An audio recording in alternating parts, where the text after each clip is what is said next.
I think we might have two undefeated teams in the ACC championship with a Pittsburgh and a Clemson. And my goodness, how much fireworks would that be if that came to fruition?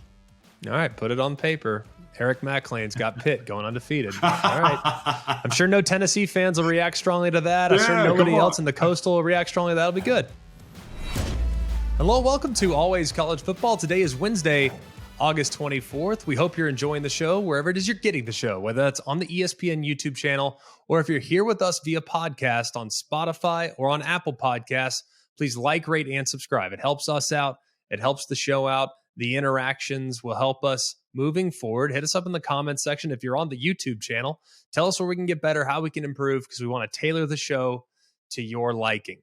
We have a great game plan in store for you today, as we're going to take a look at Clemson. This will be an annual theme with us. We'll take the top 4 teams in the preseason poll. We'll do a deep dive with usually an analyst that went to that school. We'll make sure that they take off their ESPN or their CBS or their Big Ten Network or their Fox hat, and we'll put on their team-colored hat. We'll do that today with Clemson, and Eric Mac Lain will join the show. He does a great job on ACC Network, and we look forward to visiting with him on his Clemson Tigers. That's right, I will say his. It's going to be a partisan approach. I'll try to shoot holes in why they shouldn't be there.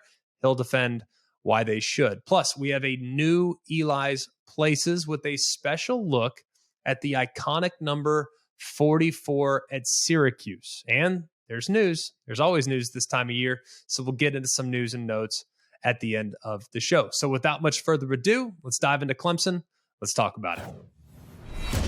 All right, thrilled to be joined with our good friend Eric Mac Lain, who does an amazing job on ACC Network, ESPN. He does an amazing podcast every day as well. You can check that out. And I think he just does a phenomenal job covering the sport. But I'm going to ask him, at least for this exercise, and Eric, you tell me if you can oblige. I don't think it's going to be that difficult for you. I don't think it's a difficult ask. You just get to reveal the deep-rooted inner fandom that you have for your alma mater, the Clemson Tigers. This is our Clemson breakdown. So you ready to take off the ESPN hat and put on the Clemson Tiger hat for a minute, or is your dog going to object? The dog is excited to talk about Clemson. She's jacked up, but I can do that. I'd love to, man. I love it. Awesome stuff. Well, let's get into it for sure. Let's start with the quarterback spot. Actually, before we start with the quarterback, because that feels a little low-hanging fruit, let's start with the coordinators. Now, we know how good Brent Venables and Tony Elliott were for the last handful of years. I mean, they've done a great job, won a lot of games. Tell me about Brandon Streeter and Wes Goodwin on the offensive and defensive side of the football, respectively.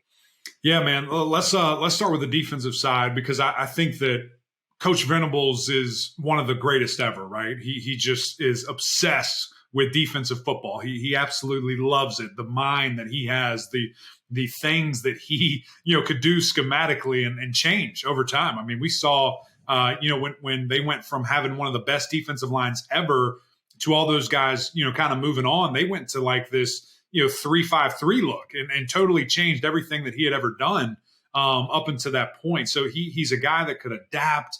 He knew what he had and was super special. That's gone now. And right, who fills the void? And Wes Goodwin is a guy that, man, it's so funny when it came out, Greg, that he was the guy. I was blown away because I didn't even think that was an option. I didn't think that Wes Goodwin could be that. I didn't think he was in the running. Because he had never been a coach at Clemson. He was kind of always in this little bit behind the scenes role. But then as I think about it, it makes total sense. This guy is a mad scientist of his own and is obsessive in nature and has this unbelievable, photo memory where he can see something for a couple of seconds and then draw the entire play, show you the motions, the routes, and everything that they did. So to see him get this opportunity, number one, I'm so excited for him and think he's going to do a fantastic job. But then we actually got to see it, right, in a bowl game. We got to see it in a spring game. And now, of course, as the season comes on, he is going to do some things, Greg, that are very unique and different. And 2 weeks from now, you and I can break that down of what that looks like. I'm not giving away trade secrets here, but he's going to do some things that Clemson hasn't done in a very long time that I'm excited about. He's putting these guys in really nice situations. He's moving Trenton Simpson to the inside, having him closer to the ball, which I think is really going to help him out. So I'm not worried defensively as all, as crazy as that is to sit here and say.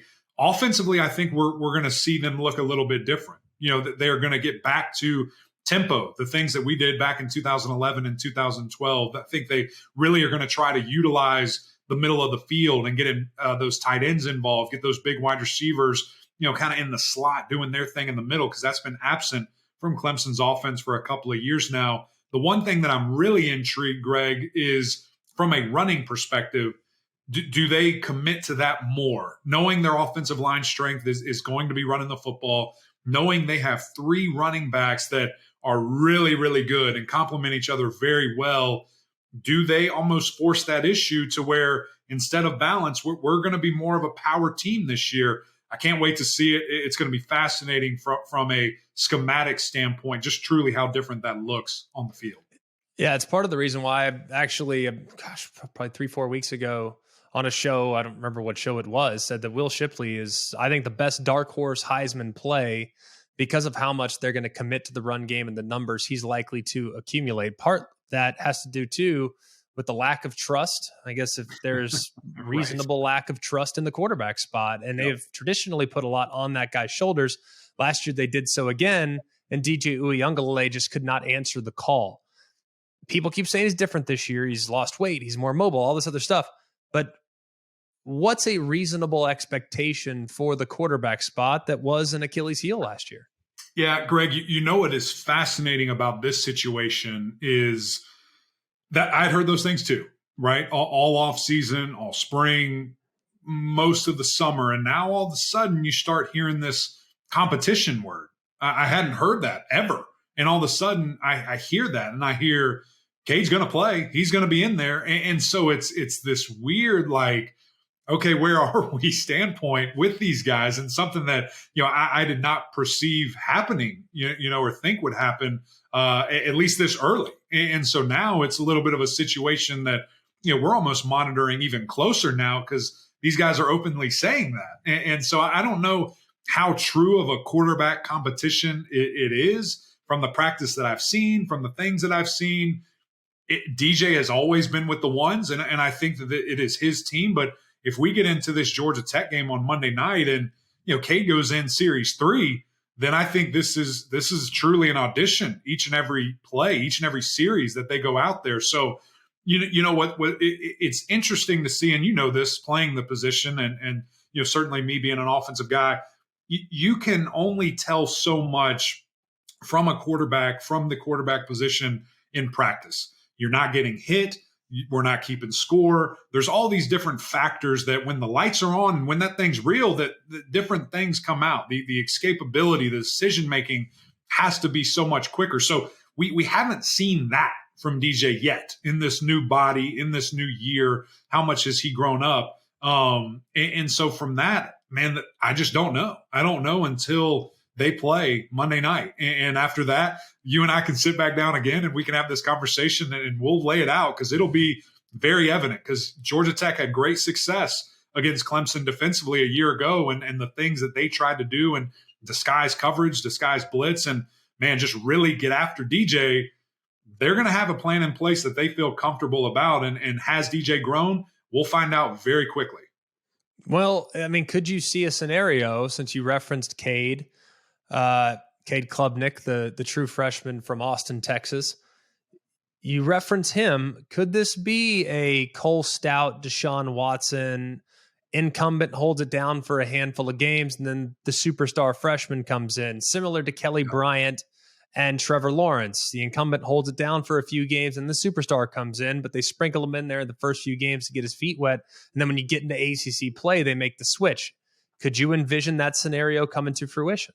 When you look at Clemson's schedule and you look at those first games, and then their first conference game is Wake Forest, and certainly not sure where Sam Hartman is, and hope and pray that he gets back as safely and as healthy as he can. But that gets in a hurry. You have Wake Forest and NC State back to back. It's almost, Greg, like you have to make that decision if you're doing it before then. Like you can't go into that week and now this freshman is the guy. Like when Trevor Lawrence did that, I think it was Syracuse. You can't do that against the division champion from a year ago and the perceived the great team that NC State's going to be. So does Clemson do that even sooner? It's going to be interesting. It's going to be fascinating. I think that leash is short. And, again, hearing that competition word, something I had not heard all year, all preseason, and all of a sudden it's in every interview that I look at. It will be fascinating to see how quickly Clemson moves. If, again, this is a massive asterisk, if DJ has not done the things necessary to hold the standard that is the Clemson quarterback position. Well, I think a lot of look, as a quarterback, you're going to get a lot of blame. You're going to get a lot of credit too, but you're going to get a lot of blame. And the fact that they had a down year by their standards, DJ is going to receive a lot of criticism, but he doesn't play at the position by himself. If you look at the wide receivers from a year ago, I would say that they were a long way off of the great receiving rooms and depth that Clemson's had at that position for quite a while. Now, they got a bunch of guys back, guys that have played, but how would you assess the receiver position relative to what Clemson's had in the last 5 or 6 years when they had superstars at multiple positions? Yes, certainly the talent is there, Greg. And that, a lot of people, man, when they're looking at this thing from strictly a fan basis or that don't have all the resources or knowledge to know what goes into an offense, and they blame it all on you guys. It's always the quarterback's fault. But as you just said, there was a lot that went into that thing with lack of continuity, with lack of availability, with lack of production at the wide receiver position. And those guys have to take a step. I mean, everywhere I look, it's a 4 or 5 star guy. It's can you get that dog out of you? And can you get that mentality of, I'm going to do this. I'm going to be the guy that helps take the next step. Now, they have a couple of young guys that are really, really impressive. And you hope you get to see them early and often, but can those older guys take the necessary steps? I mean, Joseph Ngata is a god out there. I mean, he's 6'3", 220 pounds, but you got to play that way. You got to play the way you look, and you have to be aggressive, and you have to be a guy that Clemson can count on to get it done. And this is his last go around. This is the grand finale. So can you step up to the plate? Can you remain healthy? Can you be out there and available for your team? Same thing with EJ Williams. Bo Collins obviously turned it on late a year ago. Think he can really be good for this team. I think the coaches are, really challenging Dakari Collins, number 3 there, a true sophomore, to take the necessary steps. But like I said, there's some young guys that I think step up. And also, Greg, interested to see the involvement of the tight end. I mean, they've got a couple of guys that are really, really talented that just, don't line up and block these big, end of line guys that can be spread out wide, that can be in the backfield, that can do certain things for you. That I think everybody has to be a piece of this puzzle, wide receiver, tight end, and even running backs in this receiving game and help DJ out here. Yeah, I mean, Davis Allen, I think he's got a chance to have a big year. Yes. I mean, he's a reliable target, that's for sure. You reference the offensive line. We've hit the running backs, we've hit the quarterback, we've hit the coaching change. Let's move to the defense side of the ball. I think a big reason why a lot of people think Clemson belongs in the top 4 is because of their front 7 defensively, if you want to really go into it. Maybe not so much the linebackers, but more so the front line defenders. Now, this group's deep, it's talented. Got hit hard last year with attrition, and a lot of guys got banged up, including Brzee, who I think could take a big step this year, assuming he's gotten better with his hands and has become a player that can beat you with more than just sheer brute strength. Right. If he becomes a little more crafty, then he could be unstoppable. But what would you say is the concern of yours along the front, knowing that everyone's touting this group as one of the best position groups in all of college football? Yeah, I think if you have to name one, it's just health. It's something you have no control over. No player, no coach. It takes luck, quite frankly, to stay healthy. I mean, this is a physical, fast game, and things happen all the time. Guys fall on knees, twist ankles, arms, whatever, and there's luck that's involved with this thing, man. And to stay healthy is really the only concern that I have for this Clemson defense. I obviously had high expectations for these guys going into this season, but then when I got to go and sit down with them on the ACC road trip that we had this summer, they were better than expected, better than advertised. And the way that I say that, the things that I saw was that linebacking core I thought was going to take a step backwards. When you lose a guy like Spector, when you lose a guy like Skowski that had so much production, so much experience, so much talent, how can you go forward? So I really thought that was going to be a position where, okay, Clemson's going to have to grow. They're going to have to figure it out. That's not the case, man. They're bigger, they're faster, they're stronger, they're more athletic. They are going to be better at linebacker. When a guy like Barrett Carter is an absolute weapon X, and folks don't know his name yet, but you're going to by the end of this season. Coach Sweeney called him the perfect football player. He's 6'2", 225 pounds. He plays every position at linebacker. They put him at safety. They put him at nickel. They said, hey, we'll put him at kick return. We'll let him return kicks. He's that athletic. So I have high expectations for him. Obviously, we know the name in Trenton Simpson, a guy that is just a freak. That, again, I mentioned is going to be close to that ball. He's going to do a lot of different things for you. And then Jeremiah Trotter is going to be the third one. The thing, Greg, that makes them so different from the previous group is they're so versatile that they can stay on the field in any look that you try to do because they're athletic enough to be out in space. They're big enough to be in the box when you need it. You don't have to substitute. You don't have to rotate. You don't have to get guys in, get caught with your pants down, and then you're in a bad situation defensively. Those guys are going to stay on the field.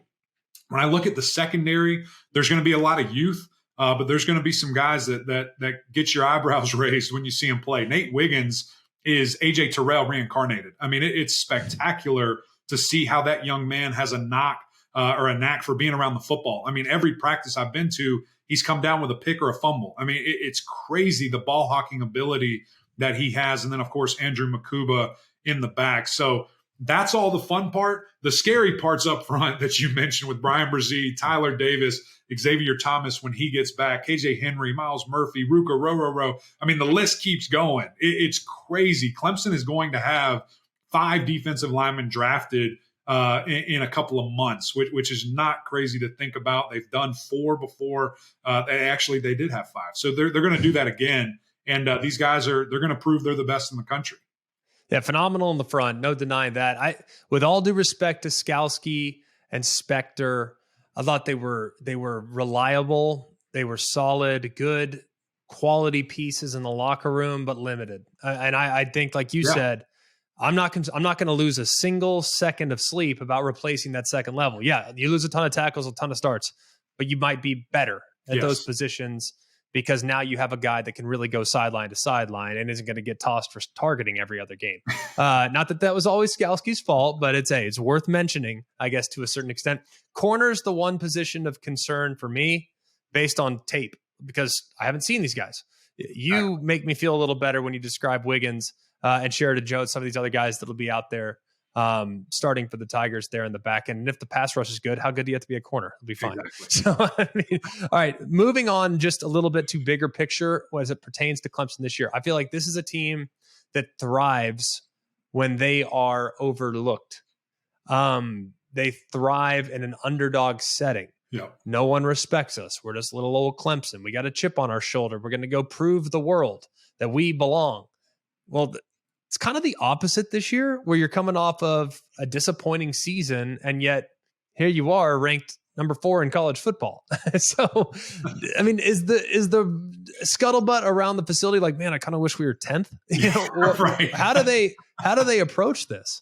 Yeah, I think certainly seeing that ranking is, just that validation and just kind of the reassurance of what Clemson has built in that respect, which is a rare thing for the Tigers, as you just mentioned. They like being disrespected. They like being, picked on and all these different things just for that added motivation. Who doesn't? We all find ways to find rat poison in the media. And I think the fascinating thing is that they know they didn't play to their standard. So I don't want to call it like embarrassment because I think they did do some amazing things a year ago. And the fact that they won 10 games is something certainly to be celebrated. You talked to Coach Sweeney. He said, we had no business winning 10 games, but we found ways to compete. We found ways to get it done. And this team just has that chip on their shoulder of, we have to get back to that standard. We have to get Clemson back to where they're supposed to be for playing for not just ACC championships, but national championships. That's the standard that has been set there since 2015. And so I think when you have that mindset, when you look at 10 wins as a disappointing season, you're in rarefied air and you're just one of the elites. And Clemson knows that, and they certainly have their eyes set on getting back to where they're supposed to be. Finally, before we put a bow on this, just talk quickly about the schedule. I'll give you a half second to pull it up in case you don't have it right now. At Georgia Tech in Mercedes-Benz Superdome. Is that what it's called? Mercedes-Benz Stadium, Superdome, whatever. Something like that. They're not paying stadium. You, so you don't have to say it right. Superdome's in New Orleans. I think I should know that. But either way, at Mercedes-Benz, that's on Labor Day. I think that game could get sideways in a hurry, even though Georgia Tech, of course, played them pretty well, like you alluded to last year. At Wake Forest, September 24th, that game does not concern me. I think with a great defensive line, with how Wake does the slow mesh, I just think the matchup's really, really strong in favor of Clemson. NC State's going to be brutal. At Boston College, especially if that's the red bandana game, I think that's a tricky one. At Florida State, that's the toughest 3-game stretch to me, knowing that you have those 3 with consecutive road games to Boston College. You're going to get their best shot. That's a proud program. And then Florida State should be better. And we all know Notre Dame's going to bring the pain on November 5th. So how would you kind of assess the schedule and which games are keeping you up at night as a Clemson fan? Yeah, man, I think when you look at this schedule, the biggest thing that you want to circle is October 1. I mean, the revenge factor, the factor of how good NC State could be and the experience that they have, and Devin Leary, how good of a quarterback he is. That is the game of the ACC, in my opinion. I'm not just saying that as a Clemson alum or an NC State stan. That could be a top 10 matchup when you look at it at being the 5th game of the season and the things that could happen. Both teams undefeated. Wouldn't be surprised if game day's there. Wouldn't be surprised if that's on some primetime channel. And there's going to be a lot of juice around there. There's already been, chirping on social media between the guys, and you see the different things, and that's going to be a big one. Another stretch that is just so intriguing is that the way they finished the season. I mean, 3 home games against a Malik Cunningham Louisville team that I know how highly you think of Malik and the things that he can do and how dangerous of a player he is. Listen, I have seen more often than not people throwing his name around in the Heisman race. I mean, that young man is going to be good. He keeps you up at night anytime as a defensive coordinator, as a defensive player, just trying to get him on the ground there. And then Miami, who knows how good they can be? Is Cristobal going to get them back quicker than not? You obviously have a solid quarterback in Tyler Van Dyke and the growth that we can see from him in this pro-style offense with Coach Gaddis. So those two, and I forgot Notre Dame there at the end or at the beginning of that stretch. It is going to be a big-time test for Clemson, and just looking, where are those teams ranked when they play them? It's going to be a fascinating finish, and just really to get Clemson going. This, as normal years, you just look at Clemson's schedule like, oh, this is simple. This one, it's a little tricky, and I think it deserves a little bit of respect. I think it's a really tough schedule. I love the ACC this year. I think there's quality scattered across the board, and so many teams have great quarterbacks. So you got a great quarterback, got a chance. So I'm with you. Right. Like Louisville, good example there. If Malik goes off, guess what? 4-quarter game.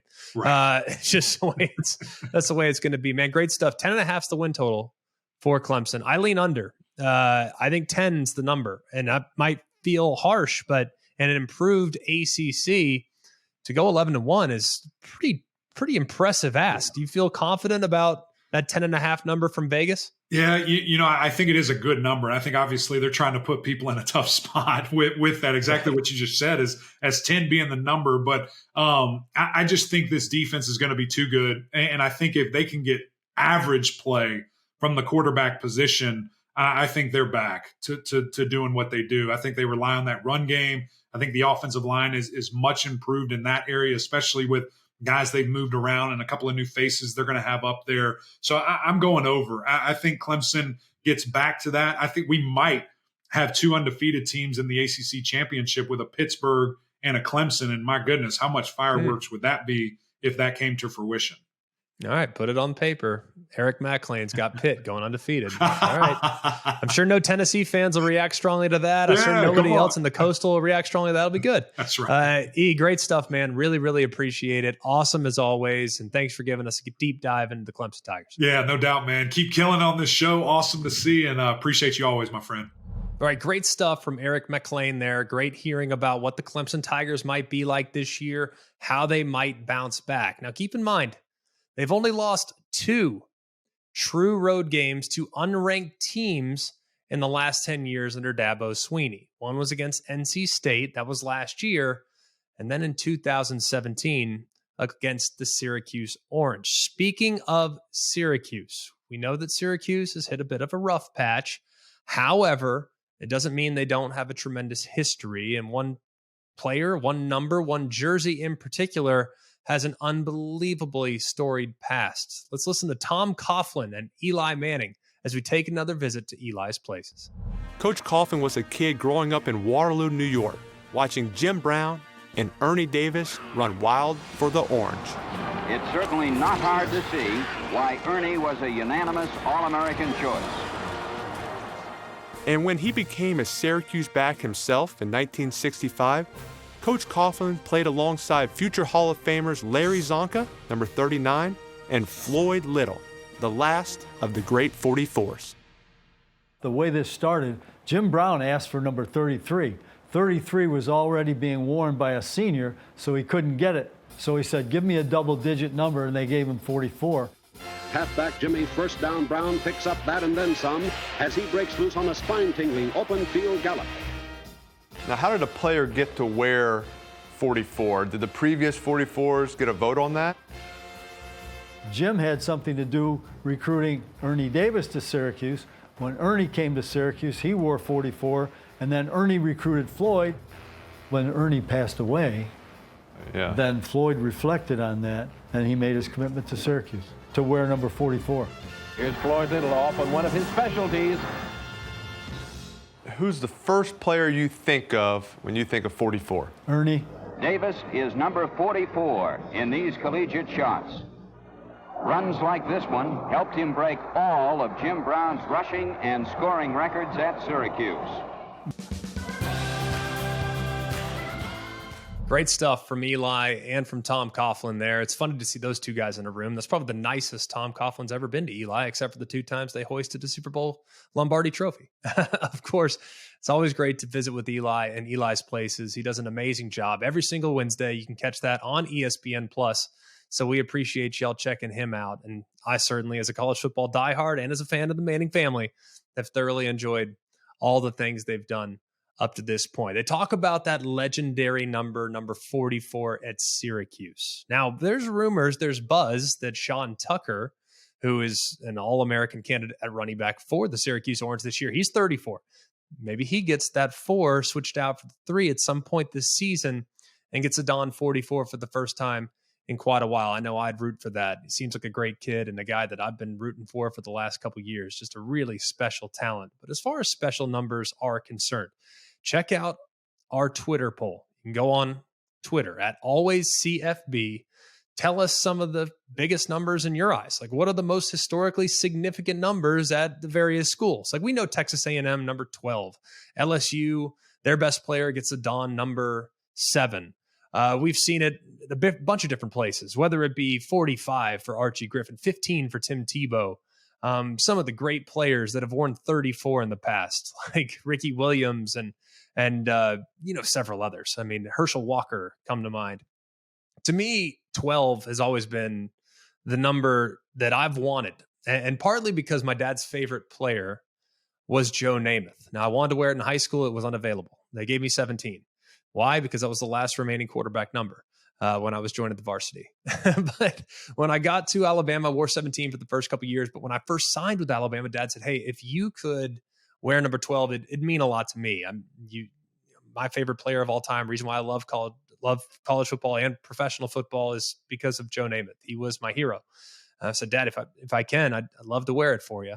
And sure enough, after a couple of years and finally getting in good favor with Nick Saban, I worked up enough courage to make the ask and said, Coach, would you mind if I switched this year from 17 to 12? And he looked at me and he said, I wore 12. I said, well, that's obviously why I want to wear it, Coach. And he kind of smirked. He said, all right, I'll see what I can do. So sure enough, next thing you know, I show up for fall camp later that fall. I'm wearing number 12. So it's a special number to me. It's a tribute to my dad, but in parts because of where I played, it's a tribute to both Kenny Stabler, rest in peace, one of my favorite players, one of my favorite people of all time, and of course to the great Joe Willie Namath. Hold on, I got to ask you a question here, McElroy. Did you ever talk with Joe Namath about wearing number 12? Has that ever come up in any conversations? No. Joe actually left me a voicemail after I signed with Alabama. And he said, I mean, it's clear as day, we all recognize Joe Namath's voice. And I don't know, somehow it's worked its way up the food chain. And I'm sure somebody at Alabama had probably talked to him at some alumni event to say, hey, that new quarterback from Texas, like he worships you. And I get a voicemail. I got this number, a South Florida area code.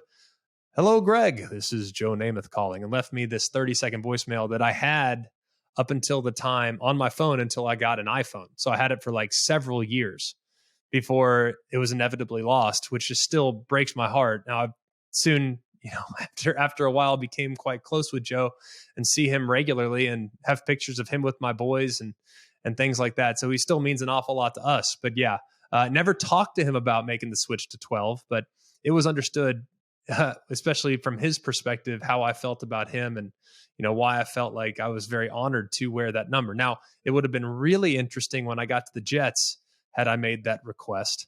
That number, of course, in green and white is retired.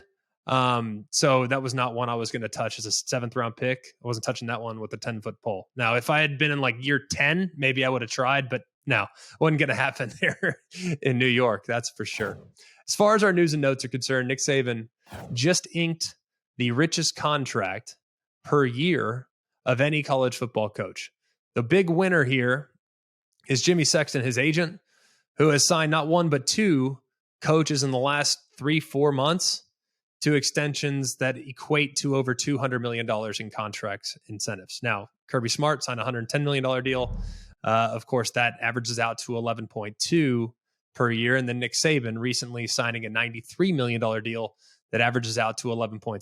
So both coaches in the national championship game, obviously big boosts to their bank account. Both coaches, I might add, especially knowing that I live in the Birmingham area and have seen how the University of Alabama has changed, seen the type of students it's now attracting because of its football program.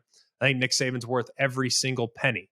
The impact that he's had on Tuscaloosa, the infrastructure in Tuscaloosa, the property taxes because property values have skyrocketed because of the game day condo sales. Nick Saban, whatever he wants his salary to be, Alabama will pay it.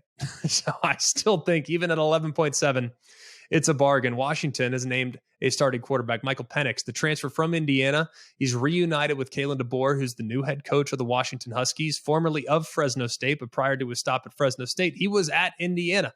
So in a roundabout way, those two reunite. Michael Penix will be the guy after a 3-way quarterback derby that has allowed him to become the starting quarterback. Hopefully Washington can be better this year. Surely they can't be worse, that's for sure. And then finally, in a fairly significant move this morning, Pat Narduzzi, the head coach of the Pitt Panthers, has named Kedon Slovis, the transfer from USC, as the starting quarterback. Significant because of the shoes he has to fill. Kenny Pickett, not an easy guy to replace, but Slovis, when healthy, has been among the better quarterbacks in college football. I think he has a chance to have a really big year there for a team that has everyone back along the offensive line, will have a newfound commitment to the run game, and still has adequate pieces on the perimeter at wide receiver. So hopefully Kedon Slovis will play very, very well, and he better play well week 1 because West Virginia in the backyard brawl will be no easy task. Thanks for being with us. Please like, rate, and subscribe. It helps us out. It helps the show out immensely. We so appreciate how many of you guys have found us in the last month. Continue. Tell your friends. Word of mouth is big in our line of work. Tell your friends about Always College Football. We're talking about the game that you love every single day, and we're doing so because we love it just like you guys. Like, rate, and subscribe. Hit us up on the YouTube channel in the comments section. That'd be huge. And you can also, of course, always like, rate, and subscribe on the podcast as well via Apple Podcast or via Spotify. alwayscollegefootball@gmail.com is the best way to really interact with the show via email, because you can interact with us using the mailbag question. Send us a video. If you want to take a video of yourself asking us a question, we'll put it on TV, and we'll definitely have those communications here down the road. Social media @AlwaysCFB. For Mark Kubiak, I'm Greg McElroy. We appreciate you being with us. And remember, it's always college football. Hey guys, it's Greg McElroy. Thanks for watching Always College Football. Make sure you like, rate, and subscribe to ESPN's YouTube channel and wherever you listen to your podcasts.